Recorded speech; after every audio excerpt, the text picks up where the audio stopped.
Dr. Ehsanul Haque Milon, if you have any take on this UNESCO withdrawal, and at the same time I have another question: how will the new US-Japan trade deal with its 15% tariff ceiling reshape America's trade strategy in Asia Pacific? Well, thank you very much having me on board and the distinguished guest. As I can say about UNESCO, you see, in the year 1945, they built this UNESCO under the umbrella of United Nations. And then they're working to promote the peace after the Second World War all over the world. So they want to build a relation through education, science and technology. This kind of program the United States has taken.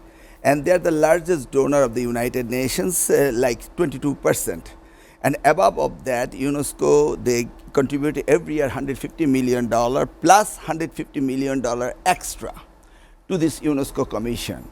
In the year of 1984 to 2003, they lifted their contribution from that part during Reagan time, and the latest 2017 and 2023, they did the same.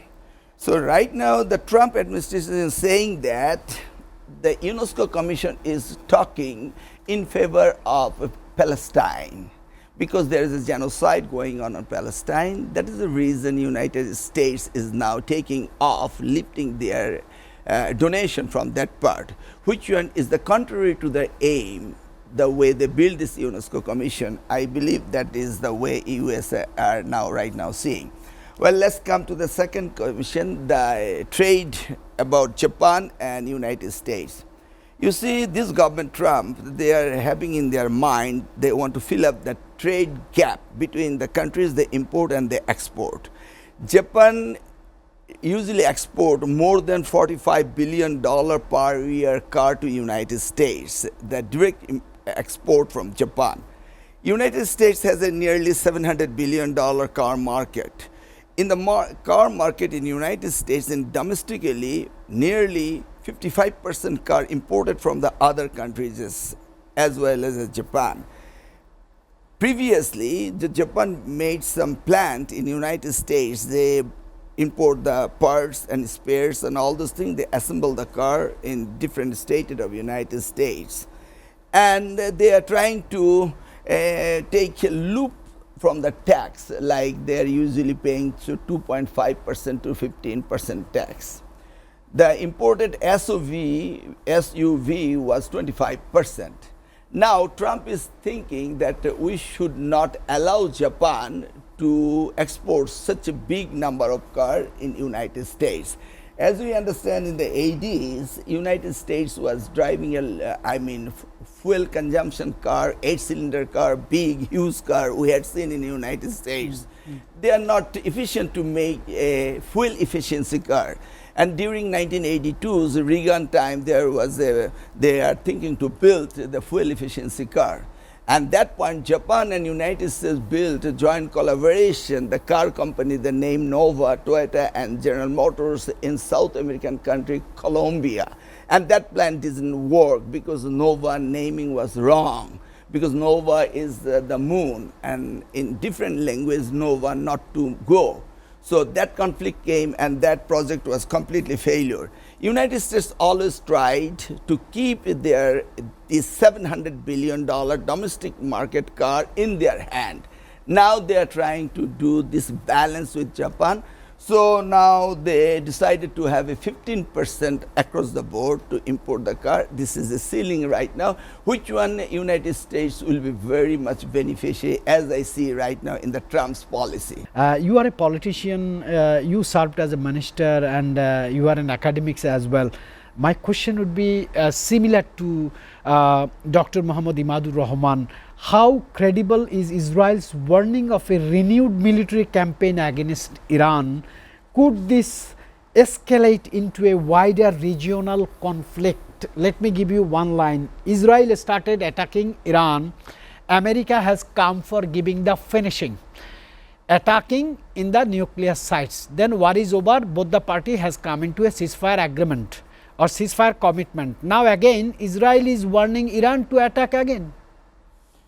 Well, if we go back to the history of Israeli people beginning from 1949 when they start establishing a country in that region, that time we remember a Holocaust, 6 million Jews were killed and they put in concentration camp and gas chambers, so all this thing was on. And the whole world was sympathized to the Jew people, as we understand. We have seen so many movies about Holocaust. But we thought that Israel learned from that Holocaust, but they are creating another Holocaust in that region.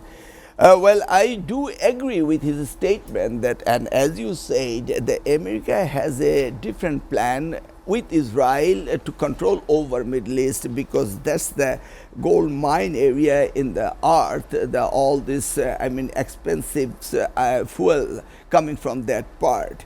So Israel would be a great friend to United States, and as we see Saudi Arabia or Gulf country or Oman, any country, their defense systems built by the American soldiers, and they have a camp down there. Based in all over the Gulf countries. It's a long-term vision settled by United States. At the same time, Russia was withdrawn from that part of the world. They are no longer is active over there. Now the United States is a monopoly and taking the control of that regions. And so America wants, Israel is the best allies to United States. They want to control the Israeli and have their potentiality on that ground. Well, we have seen yesterday that they attacked the shell on what we call Christian temple, and the people died, and now people are talking about when three Christian people died yesterday all over the world. They are now shaking a little bit about the Christian death. But 65,000 women and children are already over their cleansing operation. They are already finished. Well, only 1/5 of the strip of the whole Gaza, 1/5 is still alive. Not more than 1 million people are there in the shelter. Still there in the name of giving them relief, they're killing them. Is continuing going on. The good news is that the American young people and European young people, mostly the students, they are alert on this, and they don't want no more genocide. And their consensus is coming in favor of Palestine, in favor of humanitarian ground. And this is a good thing all over the world. If the young people raise their voices, and Trump has to stop it. And I go with him, and with him also, yes, the days are coming ahead. They have to stop it. Otherwise, the world cannot run anymore.